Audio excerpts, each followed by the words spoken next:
George! George is a shark! It's headed right for you! Get out of the water! George! You can hear he's got all that scuba gear on his head. George! Okay guys, we're going to take over everybody's gasoline. Now I think that there's some shark repellent on that yellow barrel out there. It's taking it.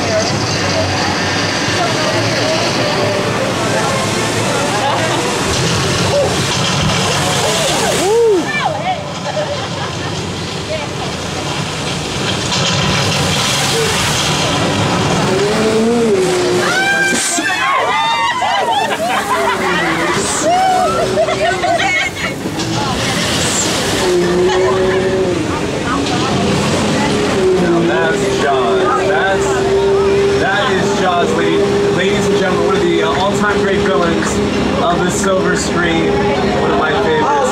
Now, you know, that's his screen name, Jaws, but, you know, let's give him credit. His real name is actually Bruce. Bruce, the mechanical shark, from the production of Jaws, hardest working shark in show business, but you know, he didn't always work.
To announce her return to Wisteria Lane.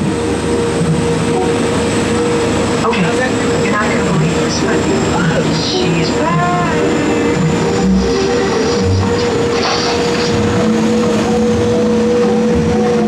Edie, is that really you?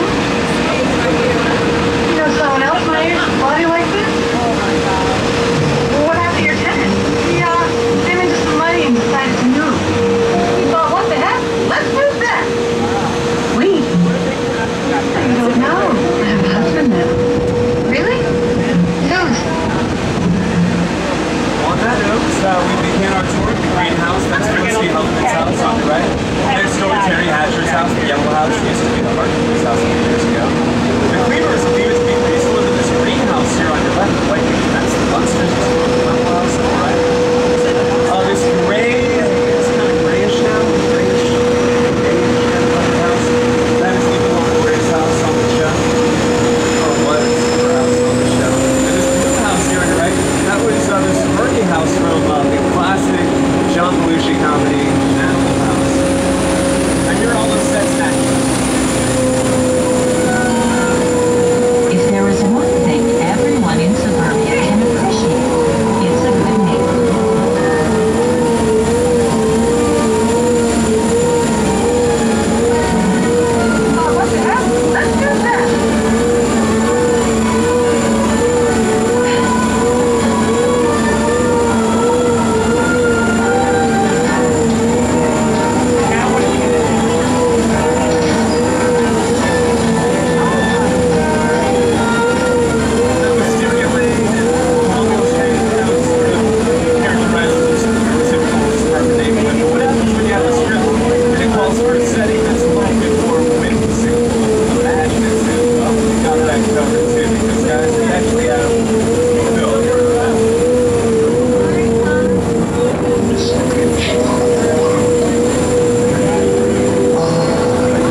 putting booze into their makeup. So I felt like it was one of those big extravaganzas from the 30s or 40s. Sets that were inspired by Dr. Seuss, brought to life, made functional enough that, you know, we could shoot on them, actors could climb on them, people could do flips off them.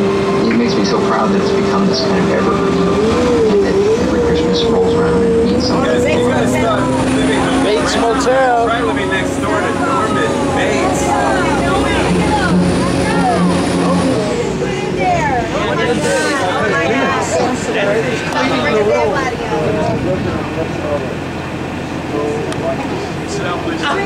He's bringing the body out.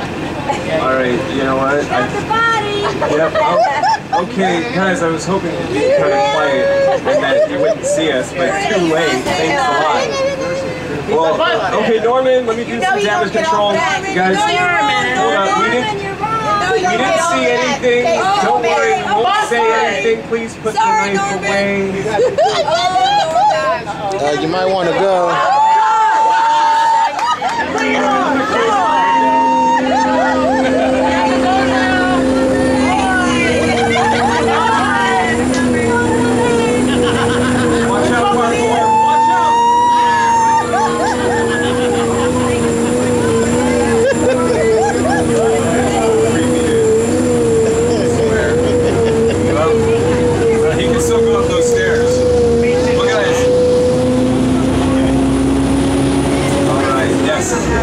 This area is creepy. Wait till you get a load of the spectacular crash site from Steven Spielberg's War of the Worlds. Wow.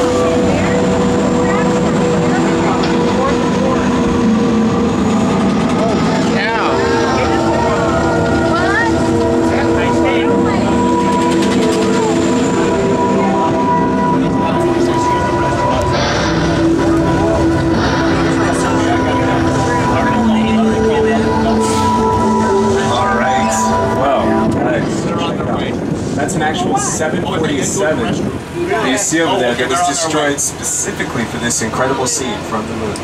Shut up.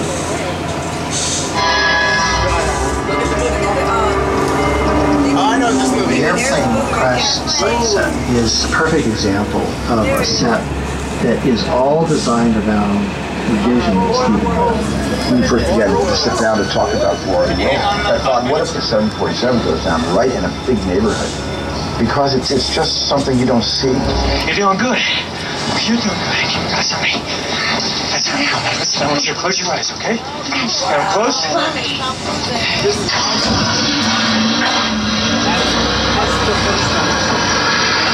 Robbie, get in. Yeah, see, there's a tour on. The tour is pretty much over, so if you want to go back, they're here for you.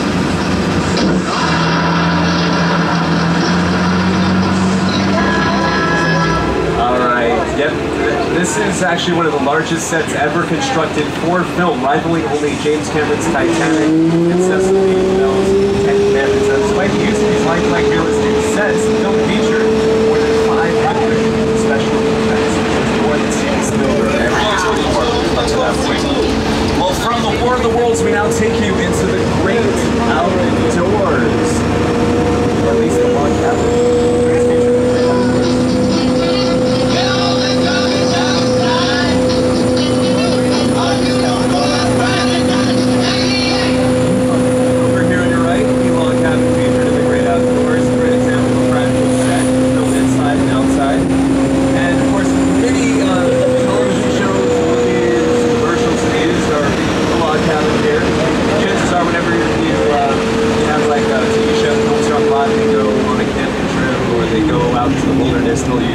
This log cabin here. Desperate Housewives, Parenthood, CSI, and all used our log cabins around the years. So you guys are probably really wondering, what is that big green backdrop out there in the distance? Well, that's our Falls Lake.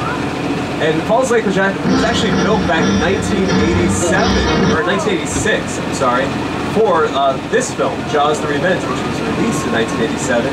And they built it because, you know, as we all know, the real ocean kind of has a mind of its own. You know, some days it's kind of choppy, other days it's calm. And they thought, why not just build our own ocean right here on the back lot? That way we can control it. Make it, maybe, thus the birth of Falls Lake. Other movies have used our Falls Lake throughout the years. Blockbuster movies like Apollo 13, Hulk, and more recently, you have Pirates of the Caribbean on Stranger Tides, and Battleship starring Liam Neeson comes out this summer. Now, you're probably wondering, why is the backdrop green? Well, that's what we call green screen, and we'll use green screen in post-production to create whatever sort of backdrop we want using CGI, computer-generated imagery, which, by the way, CGI, an important tool in the Mummy movies, which, starring Brendan Fraser. They've made 3 so far, and I hear they're going to make more, which just announced recently. Now, it's a little known fact that the first Mummy movie was actually supposed to film right here at Universal Studios. In fact, just not ahead of us. They built this elaborate Mummies tomb, but they didn't actually get to use any of it because apparently a lot of weird things started happening, casting crew. They got kind of scared, and they moved production all the way to London. They looked for this incredible set. And guys, I've been through the Mummies tomb many times. Nothing weird's ever happened. Although last time I was in there, I did notice some of those little bugs, those scarab beetles, not little, they're actually kind of big. And they sprayed out this juice that burns your skin. It's disgusting. But anyway, I only saw a couple, and I called management. I think they sent someone down to spray, so I think we got the go-ahead to go inside. All right, so while we're waiting to go inside, here's the writer-director of the Mummies team.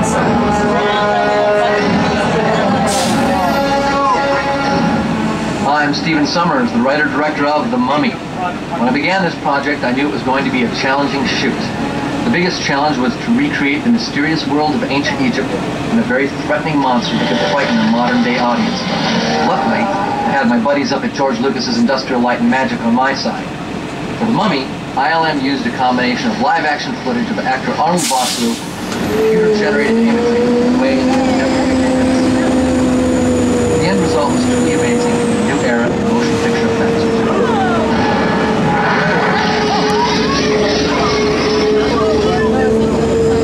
Pretty cool stuff, right?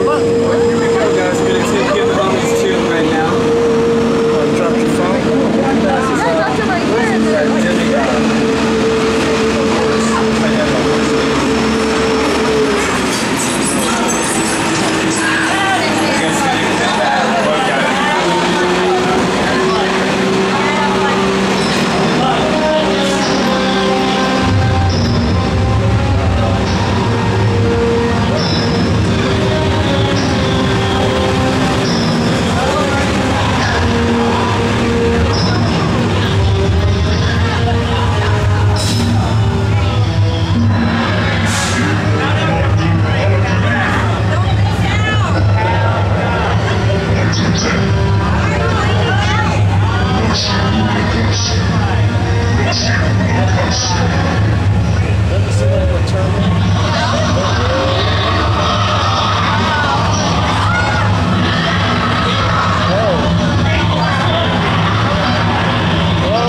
And we had a lot of fun.